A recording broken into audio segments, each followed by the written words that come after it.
Since we last spoke, even MrBeast is now getting involved in the Roger Jackson situation. This student's life was almost ruined simply because he brought an umbrella to college. Donald Trump is about to do something that no US president has ever done before. The UK are now debating whether it's racist or not to fly the England flag. And Cenat has just done something truly mind-blowing. All of that and so much more. Subscribe to the channel or else I will come to your city and clean up your crime. That'll make sense in a second. But let's stop the yapping and let's, come on, sing it with me now. Get corrected!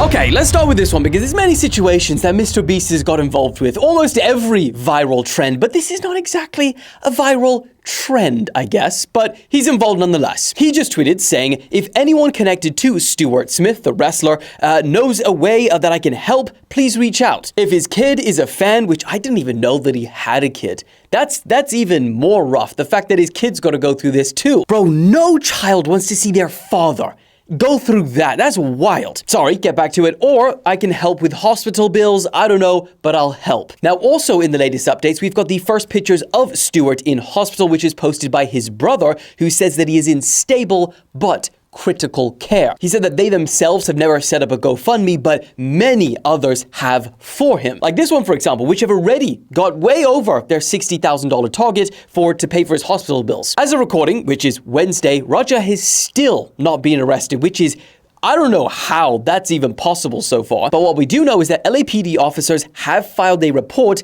and detectives have been assigned to this case. But what's crazy is that night, the LAPD said that they were sent to that location after receiving a call that was classed as attempted murder. But they later classified the incident after they got there as felony battery, which, if you're wondering, in California, where this took place, the common sentencing range for felony battery is 2 to 4 years in state prison, a fine up to $10,000, or probation with up to a year in county jail. We also got an update that Douglas Mallow, the actual wrestler who pulled Roger off of Stuart, has since said that he places heavy blame on AJ Mana. That's the wrestler who invited Roger to the wrestling event in the first place, and also was heard before the event telling Roger, you f***ing give him his receipt. You remember what a receipt is?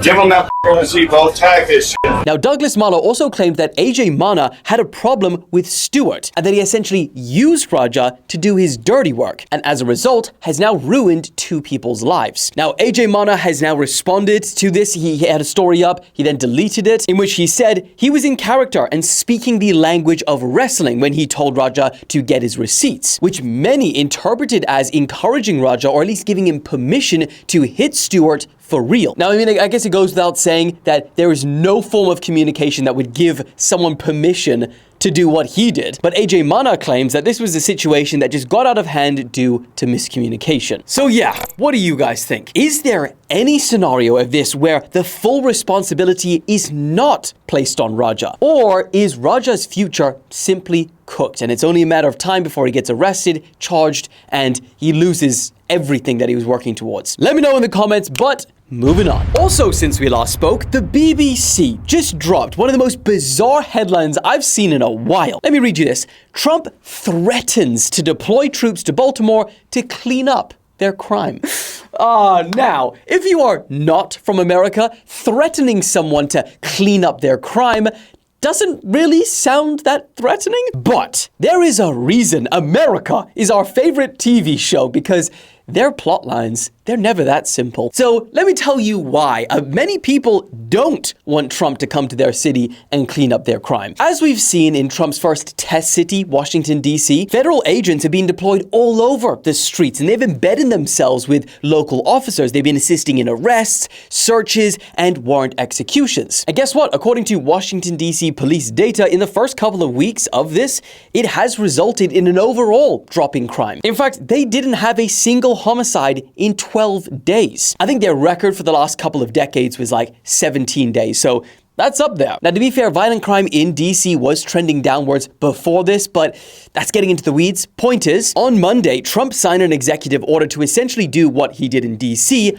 to cities across the country. In fact, this specialized National Guard unit would, quote, be ready to be deployed anywhere across the country within less than 24 hours notice. But here's the thing, with the potential drop in crime that could come with, there are some who express concern that to achieve this, Trump essentially had to seize control over the entire DC police force. And many residents of these states consider that to be a slippery slope to unchecked power. Not only because no president has ever done this before, but also these federal agents and National Guard units, they wouldn't necessarily answer to local government. They would rather answer to the Trump administration. And that's a scary thought for some of these people in these states. But others would argue that it's a much scarier thought to walk the streets at night knowing you're not safe. So, I guess in a roundabout, strange, bizarre way, in America, it is possible to threaten someone to clean up their crime.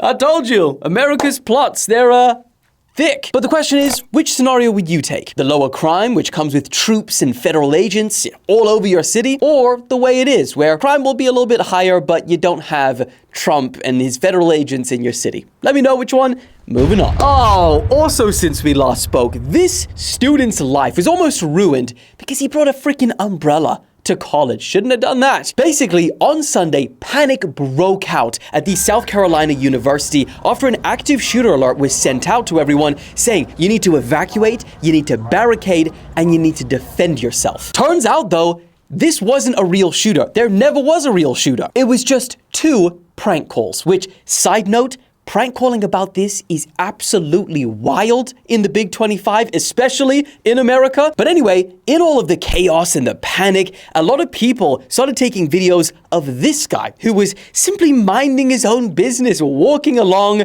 probably with a smile on his face. I can't see it, but I imagine it. Who doesn't walk with a smile on their face with an umbrella? That would look weird. But all these people taking videos of him thought that what he was holding was a gun. Because why did your umbrella have a strap? I'm sorry to say. Another weird point, but anyway, they thought that that umbrella was a gun and that he was the shooter they were being alerted about.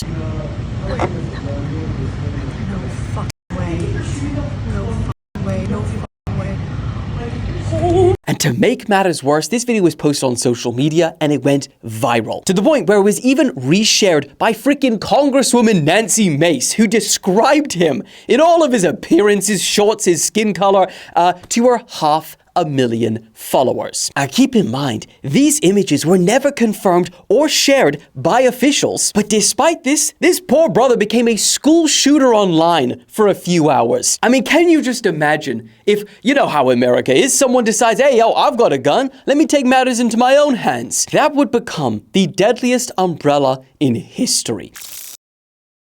That's it. I'm calling it now. My executive order is this brother deserves an official apology. Moving on. Also this week, something big is happening in the UK right now. Now, if you live here, you would have already seen it everywhere. But if you don't, you gotta know that England flags have been popping up all over the country. And while that might not seem to most as uncontroversial, a country flying its own flag, in the UK, it's kind of rare outside of sports competitions. And believe it or not, it has sparked a pretty heated debate over whether it is racist to fly the England flag or not. Now, this has been dubbed Operation Raise the Colors, and they have started appearing in pretty much anywhere a flag can be hung. Lampposts, bridges, over highways. They've even been painted over crossings, roundabouts, sheep. Now, people who support this operation often argue that raising the flag is about being able to be proud to have British traditional identity, which they argue has felt like it's been suppressed in the country over the last few years. Others, however, say that when they look at this flag, they see white supremacy. And when it's hung up everywhere, it's just a constant reminder that they should go back to their country. I mean, it's to the point where there are debates on national television that if this country wants a flag that is not seen as oppressive or is representative of modern day Britain, that they should change the flag. Now, this situation only got more controversial when the reports started coming out that some local governments started removing these flags, citing safety concerns. So it's kind of a bit of a tricky situation here. You got on one side people saying that this England flag represents pride in British identity and history, where there's there's another group that say, well, a lot of British history is marked by oppression, and this flag serves as a reminding symbol. So while to many of you it might seem like just a little argument over a flag, what's the big deal? In reality, this is much more than that. This is a fight over what will be the identity of modern day Britain. But I'd love to hear your guys' thoughts in the comments. Is it racist to fly the England flag or not? Moving on. Also this week, if you have spare bedrooms in your house or your apartment, you may soon need to pay tax. Extra tax for that. Because that is exactly what is being proposed by Australian lawmakers, because they have a radical plan to address their current housing and affordability crisis. So during the country's economic reform roundtable last week, one of the several proposals that they made would work by essentially disincentivizing or punishing people for having spare bedrooms. For example, if you're a family of 3 but you got 5 bedrooms, those 2 extra spare bedrooms, well, you're gonna pay tax for those. Or if you don't want to pay the tax, move down into a home where you don't have those spare bedrooms, you see? And the thing is, Australia has to propose these pretty radical plans because they got a pretty radical problem. They simply don't have enough homes. That has caused the average house price to skyrocket and making it really unaffordable for the younger generation. And to make it worse, they consistently fall short of their annual target of 240,000 new homes. And so because of that, they now need to find ways of making more space with the homes that they do have. But, the people that this is disproportionately impacting, which is the older generation, they argue that this is intrusive and that they only have those empty bedrooms for guests or for storage. And they also say that it's unfair to charge those people who have retired. But what do you guys think? Is this too far, or is it necessary so that everyone has a home? Let me know. Moving on. Also, we got to speak about this because it has got people absolutely furious right now. So a few days ago, Israel bombed a hospital in Gaza. And when first responders arrived, I'm talking ambulance crews, journalists, Israel bombed that hospital for a second time. And all of this was caught on TV. Now, this second strike killed over 20 people, and that included 5 journalists, a number of health workers, and emergency response crews. And this has made global news because a number of those journalists worked for international media as well, like Reuters, AP, Al Jazeera, and also because of the specific nature of these targets, because the first one hit a balcony that is used by reporters for an elevated view, but then also because of the second attack that specifically hit ambulance crews, first responders, people that were trying to help. They were not soldiers or part of this war. Now, Israel has responded to this backlash. They say that they do not target journalists and they regret harm to any uninvolved individuals. Love to hear your guys' thoughts about this situation, but moving on. Okay, we gotta talk about this situation because everything we thought we knew about cancel culture has changed. We don't know nothing anymore. Because today, we woke up to the news that Cracker Barrel, they folded. And it hasn't even been a week. In fact, they apologized and they said, our new logo is going away and our old timer will remain. Now, that is a very different response as to what we saw with American Eagle, because despite them being constantly blasted about their ad with Sydney Sweeney, they refused to apologize. And because of that, we thought, damn, even companies are refusing to apologize? They were the quickest to fold. And in fact, if you look at their stock today, it's actually up after the ad controversy. So just when we started to get an idea, we thought, oh, maybe cancel culture is dead. Well, guess what? It made a huge ass return. Because an even crazier twist about all of this is that it didn't even come from the left. It actually came from the conservatives, who have been pissed about cancel culture for years. Are we now seeing a situation when the right is better at cancel culture than the left? I bet boardrooms across the country are panicking because everything they thought they knew, oh, gone. Even the freaking president piled in on this situation, saying their new logo sucked. And after they changed it, guess what? Their stock jumped millions within pre-market trading. So I guess the bizarre question is, where does cancel culture go from here? Moving on. And lastly, Cenat. He just announced that his 3rd and final Mafiathon stream will begin on Monday, 1st of September. Now, for those who don't know, the Mafiathon streams are basically 24-hour streams for a full month, and this is all to gain as many subs as possible, but also to make money, of course, and also to raise money for different causes. Like last year, for example, he pledged 20% of everything that he made, which allegedly was in the tens of millions, and he said that that 20%, which would have been in the millions, would go towards building schools in Nigeria, which, actually, a full year on, I wonder, maybe I'll check up on that, actually, do a bit of research, because I'd love to know the progress on that, and if it actually happened,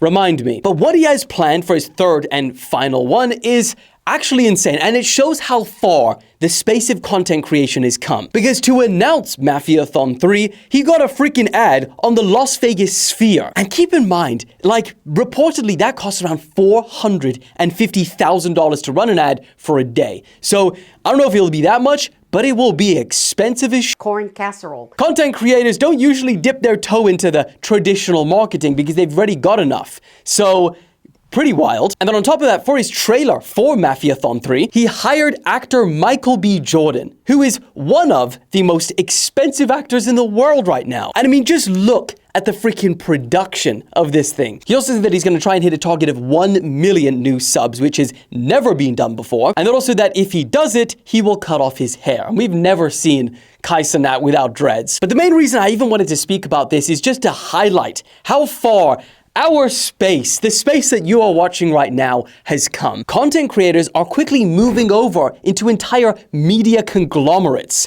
which is where NEWSDADDY will be one day. One day we will compete with the BBCs, the CNNs, trust me. And so for those people who are at the very edge and they're paving the way, you gotta respect it. Anyway, I look forward to seeing what he's got planned for the final Mafiathon, but I think we're all caught up. Hope you guys are having a good week so far. Good old midweek point. We're so close to the end. So I hope you don't miss me too much, but I will see you again on Friday for the final full week roundup. Enjoy the rest of your week, and I will see you then.